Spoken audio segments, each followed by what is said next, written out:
Após tomar posse, o ministro Alexandre de Moraes vai comandar o Tribunal Superior Eleitoral até 2024.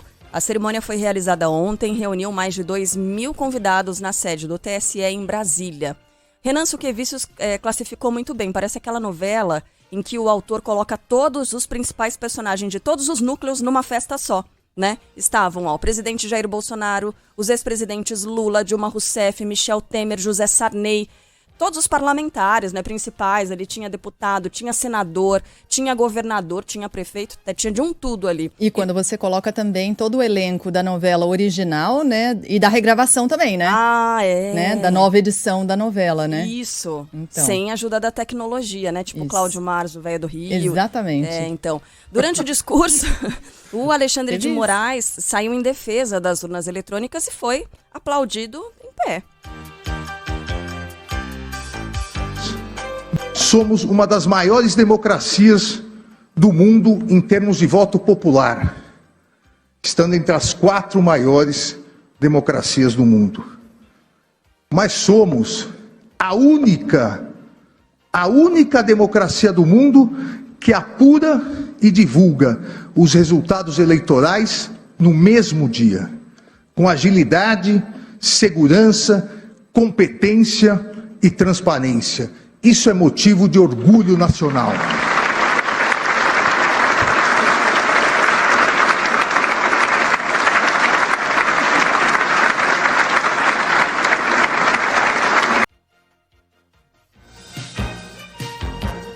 Presente à cerimônia, o Procurador-Geral da República, Augusto Aras, disse que o Ministério Público está focado no objetivo de defender e respeitar a vontade do eleitor. Antes, vamos ouvir aqui um outro trecho de Alexandre de Moraes, dizendo que o TSE está atento à divulgação de notícias falsas. Lembrou que o discurso de ódio não faz parte do Estado democrático de direito. A liberdade de expressão não permite a propagação de discursos de ódios e ideias contrárias à ordem constitucional e ao Estado de Direito, inclusive durante o período de propaganda eleitoral, uma vez que a plena liberdade do eleitor em escolher seu candidato, sua candidata, depende da tranquilidade e da confiança nas instituições democráticas e no próprio processo eleitoral. A intervenção da Justiça Eleitoral, como afirmei anteriormente, será mínima, porém será célere, firme e implacável no sentido de coibir práticas abusivas ou divulgações de notícias falsas ou fraudulentas, principalmente daquelas escondidas no covarde anonimato das redes sociais, as famosas fake news. Como já se esperava, o aspecto da desinformação, do combate à desinformação, das notícias falsas, permearia boa parte do discurso de Alexandre de Moraes, né? Ontem mesmo a gente falava sobre isso, sobre o tom mais duro em relação a esse tema, né? E o tom foi duríssimo e o alvo de parte do discurso, pelo menos essa parte que a gente trouxe ao ar, o presidente Jair Bolsonaro, nesse momento, não aplaudiu. Aplaudiu em alguns momentos, mas não quando Alexandre se referia às urnas eletrônicas, à confiabilidade do sistema eleitoral brasileiro, à necessidade de você coibir com força a divulgação de mentiras durante o período eleitoral, o entendimento torto de que liberdade de expressão é uma liberdade absoluta, sendo que liberdades absolutas não existem. Nesse momento, Jair Bolsonaro não aplaudiu, permaneceu impassível, olhando para o infinito. Aliás, quem estava presente também é o filho de Carlos Bolsonaro, sabe Deus por quê. Um vereador do Rio de Janeiro era um dos convidados, o vereador que não trabalha, estava lá presente e também não aplaudiu nesses momentos. Quem estava presente era o Procurador-Geral da República, Augusto Aras. Ele disse que o Ministério Público está focado no objetivo de defender e respeitar a vontade do eleitor. Nesta oportunidade, reiteramos e reforçamos a parceria do Ministério Público Eleitoral com o Tribunal Superior Eleitoral nas várias frentes que têm o propósito de assegurar o respeito à vontade do eleitor. Estamos irmanados na defesa do sistema eleitoral no combate à desinformação e aos abusos de quaisquer naturezas. Mas, sobretudo, estamos atentos e vigilantes na sustentação do regime democrático que se expressa também por meio de eleições livres, justas, diretas e periódicas, como as que certamente teremos nos próximos menos de 2 meses.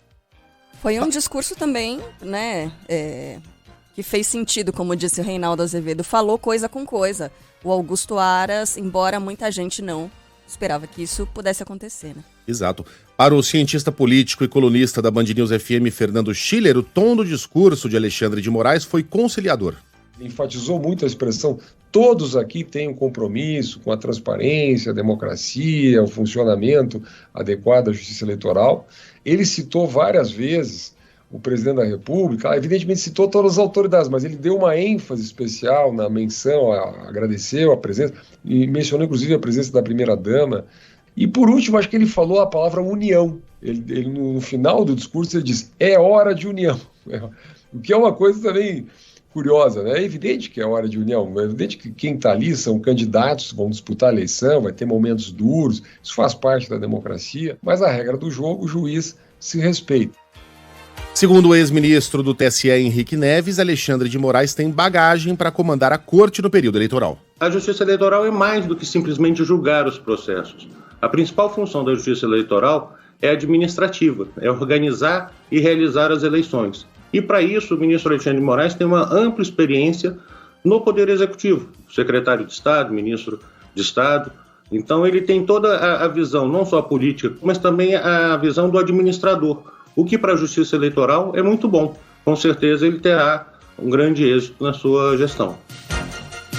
Uma nova pesquisa Genial Quest aponta que Lula mantém 12 pontos de vantagem sobre Jair Bolsonaro na disputa ao Palácio do Planalto. Levantamento divulgado hoje, o petista aparece com 45% das intenções de voto contra 33% do presidente da República, do PL. No início do mês, Lula tinha 44% e Jair Bolsonaro 32%. Ciro Gomes, do PDT, tem 6%, Simone Tebet, do MDB, 3%. Os demais candidatos não pontuaram. São eles: Vera Lúcia, do PSTU, Felipe Dávila, do Novo, Emael, da Democracia Cristã, Sofia Manzano, do PCB, Leonardo Péricles, do Unidade Popular, Soraya Tronic, do União Brasil. Brancos e nulos somam 6% e 6% são indecisos. Na pesquisa espontânea, aquela quando os nomes dos candidatos não são apresentados, Lula tem 33% e Bolsonaro 27%. Ciro Gomes com 1% nesse cenário. Brancos e nulos totalizam 2% e 36% estão indecisos. Aí, em um eventual segundo turno entre Lula e Bolsonaro, o petista venceria por 51% a 38%. Entre todos os candidatos, o presidente, de acordo com essa nova pesquisa, tem o maior índice de rejeição. 55% dos entrevistados dizem que não votariam de jeito nenhum em Jair Bolsonaro. A novidade é que agora ele está acompanhado de Ciro Gomes em empate técnico. Ciro Gomes é rejeitado por 52% dos eleitores e Lula por 44%. A pesquisa ouviu 2.000 pessoas entre os dias 11 e 14 de agosto. Margem de erro 2 pontos para cima ou para baixo. Nível de confiança 95%. Levantamento 001 2022. Vale assim? Vai valer, né? 01167/2022. Pesquisar no TSE, esse é o número. No primeiro dia de campanha, Lula e Jair Bolsonaro focaram na religião e também na economia. Segundo a Genial Quest, o petista lidera entre os católicos, tem 45% contra 27% do presidente. Entre os evangélicos, aí Jair Bolsonaro está à frente, 52% contra 28% de Lula. Diferença maiúscula, hein? Ontem, em São Bernardo do Campo, o petista, inclusive, usou a religião, levou a religião pro palanque. É um fariseu que está tentando manipular a boa fé de homens e mulheres evangélicas que vão à igreja tratar da sua fé, tratar da sua espiritualidade, e eles ficam contando mentira o tempo inteiro. Você foi negacionista, você não acreditou na ciência, você não acreditou na medicina, você não acreditou nos governadores, você acreditou na sua mentira, porque se tem alguém que é possuído pelo demônio. É esse Bolsonaro. Tá, tirando essa última parte aí de possessão de demônio, Lula tem razão em tudo que ele diz, mas o problema é que ele oferece ao adversário uma dose do veneno que foi lançado contra ele. E eu vou explicar. A campanha começou muito mal. Ontem foi o primeiro dia de campanha presidencial. Bom, na verdade, a campanha presidencial tá aí há 3 anos, né? Mas ontem foi o primeiro dia em que podem os comícios, que podem os eventos, que o TSE dá o joinha. E a coisa começou muito mal, com ataques rasteiros, com mentiras sendo divulgadas de lado a lado, com o uso completamente indevido da religião. Religião é algo para ser professado no seu íntimo, no seu entorno, ou publicamente, mas sem que haja ataques à fé alheia. E os 2 principais candidatos caíram nessa armadilha. Lula tá respondendo a uma mentira que foi divulgada por Bolsonaro, de que caso o petista for eleito, ele vai fechar igrejas evangélicas pelo Brasil. Uma fake news absurda, não há nenhuma razão para acreditar que isso vai acontecer. O PT ficou 13 anos no poder e nunca houve um pingo de perseguição religiosa aqui no Brasil. Então, nesse ponto, Lula tem razão. Só que aí, para responder a Bolsonaro, ele usa do mesmo expediente que foi usado contra ele. Diz que Bolsonaro está possuído pelo capeta, que é algo que Bolsonaro disse sobre Lula recentemente, que é um fariseu, que é um genocida, portanto, também se utilizando da religião para atacar o adversário. Fogo contra fogo. Lula também disse uma mentira a respeito do presidente no fim de semana. Disse que Bolsonaro, se for reeleito presidente, vai acabar com o Auxílio Brasil de R$600. Bom, Lula não é vidente, não tem bola de cristal. O que eu sei é que está no programa de governo de Bolsonaro muito explícito que o Auxílio Brasil vai continuar em R$600. E aí ontem, voltando àquela questão da igreja, o ex-presidente se utilizou de seu candidato a vice, Geraldo Alckmin, para responder à acusação de que vai fechar igrejas. Numa estratégia que não me parece muito inteligente, porque quando você responde de maneira explícita, você está sugerindo, Sheila, ao eleitor de que alguma coisa tem ali. Mas enfim, ele publicou, ou melhor, Alckmin publicou no Instagram uma fotografia de Lula com os dois bracinhos ali como se estivesse rezando. E coloca no ar pra gente, Thiago, por gentileza. Dizendo que Lula não vai fechar a igreja coisa nenhuma, que isso é mentira. E é mentira mesmo. Só que o presidente está sendo vítima da mesma estratégia suja, que sinto muito, fatos são fatos, a memória existe para isso, que o PT se utilizou nos últimos 20 anos. Quando a cada vez que disputava a eleição presidencial, quase sempre contra candidatos do PSDB, espalhava a mentira que caso o candidato tucano fosse eleito, ele ia acabar com o Bolsa Família, sendo que nenhum candidato do PSDB jamais propôs algo parecido, que o candidato ia privatizar a Petrobras, aí ia lá Geraldo Alckmin visitar a plataforma da Petrobras, sujava a mãozinha, colocava o macacão também numa cena bastante constrangedora. Então o mesmo expediente mentiroso que foi usado por Lula agora está sendo usado contra ele. E ele segue usando essa estratégia contra Bolsonaro. É só o primeiro dia, mas a campanha já começou muito mal de lado a lado. Bolsonaro, veja só, esteve em Juiz de Fora, só para corroborar o que eu estou dizendo aqui. A cidade onde ele levou uma facada em 2018 e voltou a usar a esparrela, o trololó, da luta do bem contra o mal, para definir a campanha de 2022. Tayane Ribeiro tem as informações. No primeiro dia da campanha eleitoral, o presidente Jair Bolsonaro, do PL, que tenta a reeleição, visita Juiz de Fora, na zona da Mata Mineira, cidade onde foi atingido por uma facada em 2018. Em discurso aos apoiadores, ele agradeceu por ter sobrevivido ao ataque e afirmou que quando assumiu a presidência, o Brasil estava à beira de um colapso. Eu agradeço a Deus pela minha segunda vida e entendo a missão de ser o chefe executivo dessa nação. Fácil, não é? Se fosse, não teria dado para onde nós. O Brasil estava à beira de um colapso. Bolsonaro também disse que defende a liberdade e comparou as medidas restritivas adotadas durante a pandemia com regimes antidemocráticos.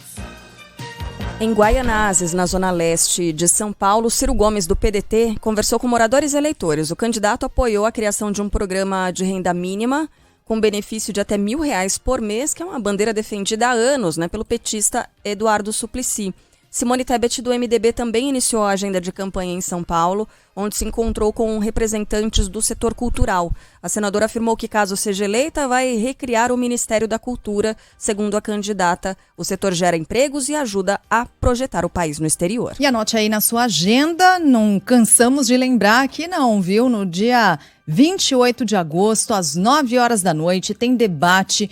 E olha, vai ser quente, viu? Promete. Faltam só 11 dias para esse confronto, para esse primeiro debate entre os candidatos ao Palácio do Planalto. Vai ser realizado por uma rede de emissoras no Grupo Bandeirantes, também com o Portal UOL, Jornal Folha de São Paulo e a TV Cultura, além do Google. Grupo Bandeirantes, contando aqui com toda a força, a credibilidade de todos os veículos que compõem o grupo, ou seja, a Band, TV aberta, Band News FM, Rádio Bandeirantes, Band News TV, além das mídias digitais. Então, às 9 horas da noite começa o debate, mas antes já tem o esquenta. Transmissão na Band News FM começando já a partir das 7 horas da noite, mas assim, ao longo de todo o domingo, muita informação para você. A gente acompanha a chegada dos candidatos, todos os convidados também. Vai ser um dia muito, muito quente. Você é nosso grande convidado a acompanhar esse primeiro debate em TV aberta a ser realizado aqui no Grupo Bandeirantes de Comunicação. O TSE autoriza que mais militares participem da inspeção do código-fonte das urnas eletrônicas. Rafael Procópio. O ministro Edson Fachin, ainda como presidente do Tribunal Superior Eleitoral, aprovou a inclusão de 9 militares que vão trabalhar na inspeção das urnas eletrônicas. A aprovação acontece quase uma semana depois do pedido enviado pelo Ministério da Defesa ao TSE, que aconteceu no último dia 10. Os militares terão agora até o dia 19 para fazer a inspeção do código-fonte das urnas, que é um conjunto de códigos de programação que permite o funcionamento do sistema. Mesmo com os pedidos oficiais de vistoria, o código-fonte das urnas eletrônicas está disponível para consultas desde outubro de 2021, um ano antes das eleições. Claro que mais tarde a gente vai voltar a conversar com a Dora Kramer, fazer uma análise mais aprofundada, né, do que foi a posse ontem de Alexandre de Moraes no TSE, mas eu comentava aqui com Megali, com Carla, que não notei em nenhum momento do discurso, ou dos discursos, mas em especial do discurso de Alexandre de Moraes, algum aceno em relação às Forças Armadas. Não sei se eu estava esperando algo que não viria mesmo, né? Se é que era o caso de haver algum aceno em direção às Forças Armadas, mas não houve, nem mesmo corroborando isso aqui que a gente acabou de noticiar, que é a autorização de mais militares para participarem da inspeção do código-fonte das urnas eletrônicas. Como a gente sabe que a temperatura subiu nessa relação entre TSE e as Forças Armadas, né? Imaginaria que em algum momento isso estaria presente no discurso, já que foi um tom mais conciliador, apesar de muito direto, muito duro em relação a combate à desinformação, à defesa da democracia, mas não houve esse aceno. Não me lembro de ter nenhuma menção nesse sentido, né? Não houve, e claro, isso é especulação, né? A gente não estava lá junto à equipe do Alexandre de Moraes na formulação do discurso. Uhum. Mas eu tenho para mim que o ministro optou por não citar as Forças Armadas por entender de que a gente parte do princípio de que segurança de eleições e contagem de votos não é assunto das Forças Armadas. Uhum. Portanto, não haveria razão para elas serem citadas. Faz sentido. Né? Ainda que reativamente. Veja, as Forças Armadas, ele achou por bem, de novo, é uma especulação, não tem ninguém infiltrado lá dentro. Achou por bem manter esse princípio democrático e republicano de que eleições são tocadas, organizadas pelos civis. E pronto. Se houver algum solavanco e turbulência no caminho, que venha do outro lado. Em frente. Agora a gente volta a São Paulo e o tema é cabeludo, hein? Cabeludíssimo. São muitas as denúncias contra um juiz do trabalho. Ele é acusado de assédio sexual em São Paulo. E aí fez o quê? Entrou em férias. A gente tem mais informações chegando com a Milena Teixeira. O juiz substituto do Tribunal Regional do Trabalho, Marcos Scalessio, pede férias após ser alvo de denúncias de assédio sexual. A ONG Me Too, organização sem fins lucrativos que oferece assistência jurídica a vítimas de violência sexual, afirmou que mais de 30 mulheres procuraram a entidade para denunciar o magistrado. As denúncias recebidas envolvem acusações de assédio que foram cometidos entre os anos de 2014 e 2020. A organização encaminhou as queixas para o Conselho Nacional de Justiça, que apura o caso. Em nota, a defesa de Marcos Scalércio nega as acusações. Em Goiás, estão presos os policiais militares envolvidos no caso do jovem encontrado morto após ser colocado em uma viatura. Breno Magalhães. Os 4 policiais que abordaram Henrique Alves Nogueira, de 28 anos, foram presos nesta terça-feira. Na segunda-feira, o delegado responsável pelas investigações procedeu com a representação de prisões temporárias contra os policiais que participaram dessa abordagem. Após isso, a solicitação foi acatada pelo judiciário, que decretou os pedidos de prisão. Os mandados de prisão foram cumpridos por volta das 6 horas da tarde de ontem e os policiais foram encaminhados para o presídio da Polícia Militar de Goiás. Imagens de câmera de segurança registraram o momento em que o rapaz é colocado dentro de uma viatura da PM, por volta de 8 horas da manhã, no Jardim Europa. 12 horas depois, Henrique foi encontrado sem vida no bairro Real Conquista, que fica a 14 quilômetros do local da abordagem. Essa história é muito escandalosa, né, também.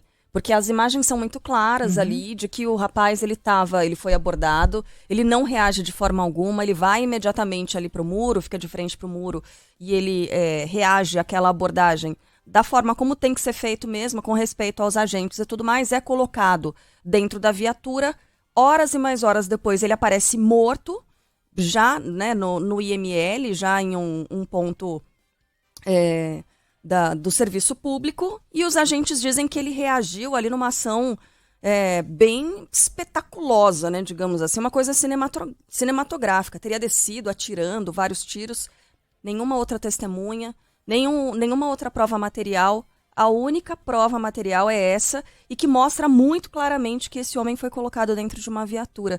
Prisão, né? É o que tem que acontecer, não é só afastar das ruas, não é aquela sindicância interna, prisão nesses casos. E aí muitos ouvintes vão dizer, vocês pegam no pé da polícia, porque quando é isso...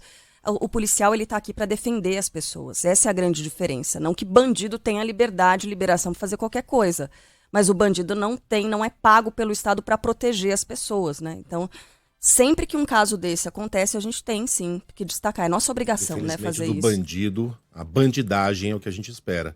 E da polícia, a gente espera o combate à bandidagem de acordo com as leis do Estado de Direito.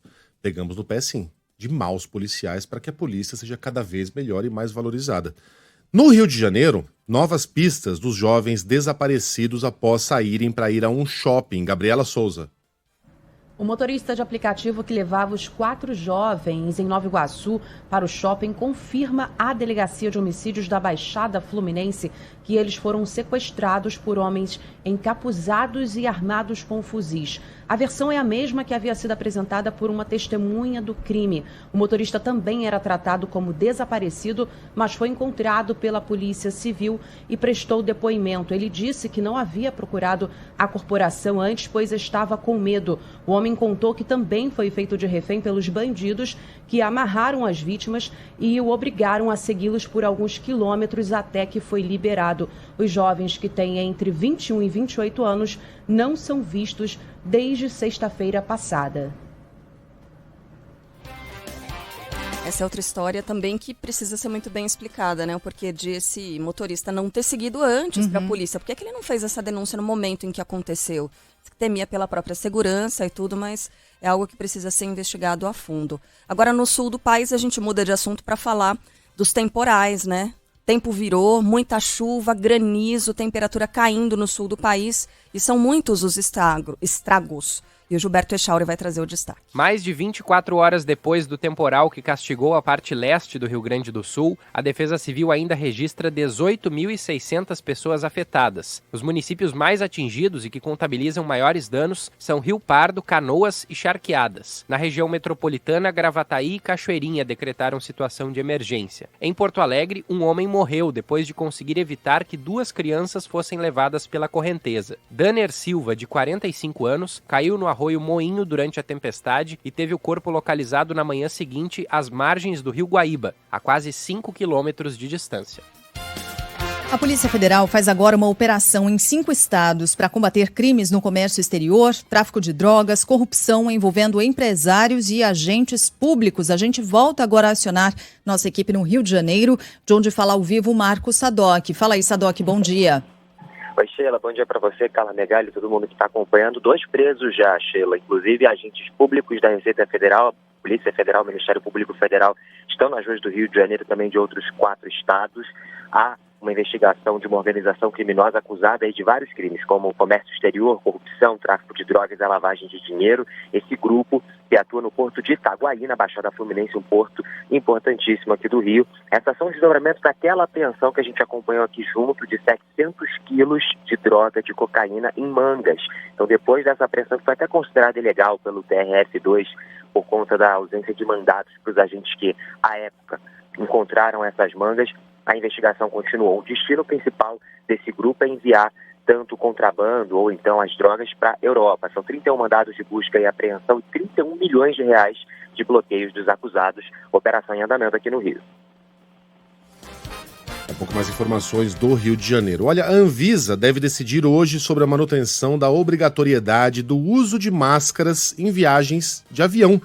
Quem tem os detalhes é André Coutinho. Vai cair a obrigatoriedade, Coutinho? Bom dia. O fim da obrigatoriedade do uso de máscara a bordo de aviões vai ser o grande assunto discutido na reunião do Conselho, do Colegiado da Anvisa. Essa reunião começa a partir de 13h, pelo horário oficial de Brasília. Nós vamos acompanhar e trazer a informação para você. Conversamos com o infectologista, colunista da Band News FM, doutor Álvaro Furtado, que diz que mesmo que a máscara passe a ser opcional, vale a pena você continuar usando. Se você tem comorbidades, se você tem um esquema vacinal incompleto, opte por continuar utilizando máscara, especialmente porque não estamos falando de um ambiente aberto, ventilado, estamos falando de voos de longa duração com muitas pessoas e realmente essa situação pode configurar um risco aumentado de aquisição de doença. Assim, a gente espera mesmo, né, que as máscaras caiam definitivamente, mas assim, como disse o doutor Álvaro, né, é a pessoa, por ele, pelos infectologistas, as máscaras serão mantidas nos aviões, em viagens longas, o tempo todo. O Megali estava lembrando agora, porque o Megali, alguém tem uma caneta aí, caneta e tal? Aí a Sheila falou, eu tenho. Aí ele foi pegar a caneta e falou assim, nossa, lembra que a gente não pegava o objeto diretamente, faz o quê? Poucos meses, né? Tempo. Você pegava o objeto, primeiro você passava álcool em tudo, não sei o quê, antes de tocar na pessoa, antes de tocar nas coisas. Não, a possibilidade de alguém fazer o que a gente fez agora, a Sheila me emprestar a caneta dela, era zero, ninguém fazia isso. Uhum. Que mundo maluco, né? Pois é. Agora, as empresas aéreas estão se divertindo, né, com essa história. Porque para elas tá ótimo, o passageiro ficar lá de máscara o tempo todo, para atender as regras da Anvisa não se serve nem barrinha de cereal mais. Nem água, né? Só se for para tomar remédio, essas coisas. Água eles até dão, mas eles pedem para que você beba e coloque a máscara de novo. Uhum. Dão lá uma aguinha, de repente até um refrigerante. Agora, coisa sólida para comer, não. Porque vai ver troca nos voos de mão mais pra curtos, mão. né? Nos voos mais curtos, claro. Nos voos internacionais, sim, mas nos voos mais curtos, 3 horas, 2 horas, nem barrinha de cereal. Sob o argumento de que a barrinha vai trocar de mãos. Ué, o copo d'água não tá trocando de mãos? Não tem tanta coisa trocando de mãos. A passagem, quando a gente entrega no balcão, não tá trocando de mãos. Então eles estão adorando. Estão dando uma de João sem braço, para não servir nenhuma barrinha de cereal pro passageiro. Tem que acabar com essa festa. Classe executiva não é assim não, né, Sheila? Eu não sei. Como é que é? Eu nunca vou Um voo internacional em classe Eu queria executiva. muito, gente, pra ir e voltar. Nossa. Que fosse por isso, sabe? Queria muito, sério. Eu viajei... Dá tempo de contar uma historinha aqui? Deixa eu só contar uma história bem rápida Claro. desse último voo que eu fiz, porque a pessoa ao meu lado tava, e a gente ainda tá no momento em que é obrigatório, a gente vai saber hoje, né, se Vulgo cai ou não. meu marido, não? Não, era um outro passageiro, né, e ele tava espirrando, tossindo e tal. Aí ele decidiu dormir sem máscara, tossindo aos montes. Não me aguentei. Eu sou a chata de... gente, desculpa, né? Não, eu ficava assim, me escondendo, né? Toda vez que ele tossia ou espirrava, eu me escondia, deixando claro ali o meu incômodo. E aí chegou um momento em que eu comecei a olhar diretamente pro rosto dele, assim. Ele não faz fixamente. isso de propósito. Como não, desculpa, tem que ter bom senso, Megali. Não, mas não tem bom senso, não dá pra segurar. Mas, Megali, se a pessoa tá tossindo, tá espirrando, põe máscara, ela poxa. tem que pôr a máscara. Tava sem máscara. Sem máscara. Não, aí vai passar, Aí não, né, pô. Daí ele se tocou. Aí ele se tocou? Aí eu falei pro Fábio, falei assim, eu vou falar. Falei, calma. Eu vou chamar a comissária. Não, mas aí na sequência ele se tocou, porque eu fiquei olhando diretamente pra ele e aí ele colocou a máscara. Mas sabe que a minha mulher ela se choca de vez em quando com o meu grau de sinceridade. Eu não teria o menor problema em chegar e falar assim, escuta, você pode Ela colocar. fala, como é que você fala uma coisa? Qual o problema? Eu falo, você poderia colocar a máscara? Isso, não tem problema nenhum. assim, né? É muito melhor do que ficar dando indireta. Ia lá, Sheila. Tirando pro que indireta lado. pra você, tá vendo? É muito melhor que dar indireta e ele lança essa. Mas é verdade. É verdade, do que ficar dando indireta, do que ficar fazendo o que você fez, virar pro lado, fazendo o cara feio bufando. Fala pro cara, bota a máscara aí, meu filho. É que faltavam 10 horas ainda pra concluir o voo, eu fiquei imaginando, né? Nossa, o climão. Torta de climão, no menu, né, no cardápio lá da classe executiva da Sheila, champanhe, torta de climão, né, que foi servida. Sabe que ontem eu encontrei a minha mãe esses dias, a gente foi ao cinema pra ver o Elvis, e ela falou assim, olha, onde eu posso eu uso a máscara, porque eu não quero ser confundida com negacionista, não.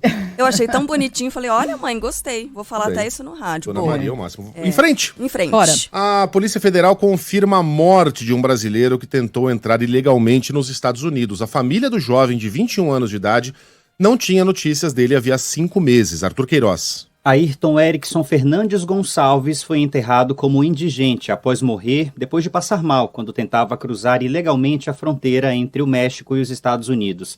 De acordo com a Polícia Federal, o jovem de 21 anos de idade, natural de Governador Valadares, em Minas Gerais, foi abandonado por um coiote que seguiu viagem com outros migrantes.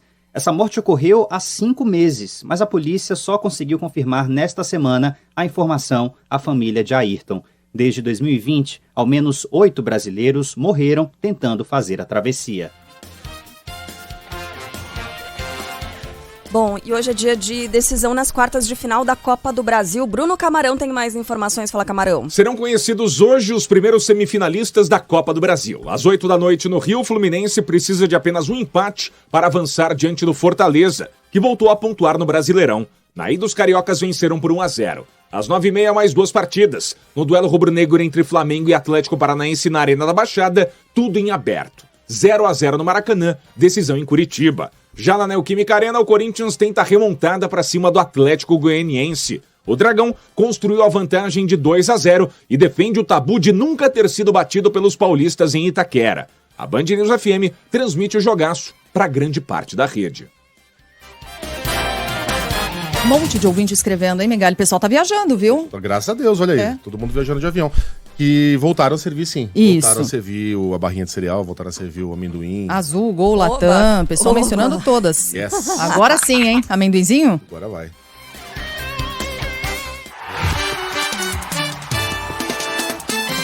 Futebol, com Milton Neves. Oferecimento Perdigão. Manda brasa com Perdigão na brasa. Casa do Construtor. Aluguel de equipamentos. Ligue 0800 200 0217. E Sicredi. Conheça a primeira instituição financeira cooperativa do Brasil. Sicredi. Gente que coopera, cresce.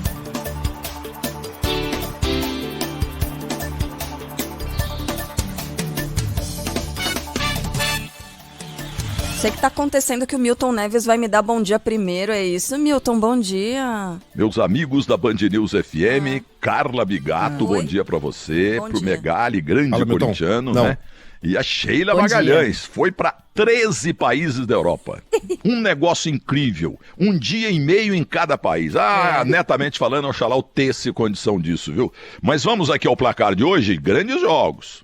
Nós vamos ter, então, o Fluminense contra o Fortaleza e quartas e final da Copa do Brasil. O Fluminense ganha de 2-0. E o Corinthians recebe o Atlético Goianiense, que é um time tinhoso, hein? E o Corinthians tá meio cambeta. Olha, o Corinthians vai empatar com o Atlético Goianiense hoje de 1-1. E o Atlético Paranaense recebe o Flamengo, jogo nervoso, lá na Europeia, capital do Paraná. Sabe por quê? Porque no jogo de ida, o Flamengo teve tanta ajuda da arbitragem quanto o Santos, quanto o São Paulo teve contra o Santos em 1960, entendeu? 63. Mas ó, o Flamengo fica com essa conversa, não, porque o Maracanã, vocês vão ver como é que é o inferno. O inferno vocês vão ver hoje. Lá no antigo estádio Joaquim Américo, na Baixada, olha, um estádio espetacular. Vai estar todo preto e vermelho, mas de torcedores do Atlético Paranaense, hein? Um grande abraço para vocês, grande quarta-feira, futebol é conosco mesmo.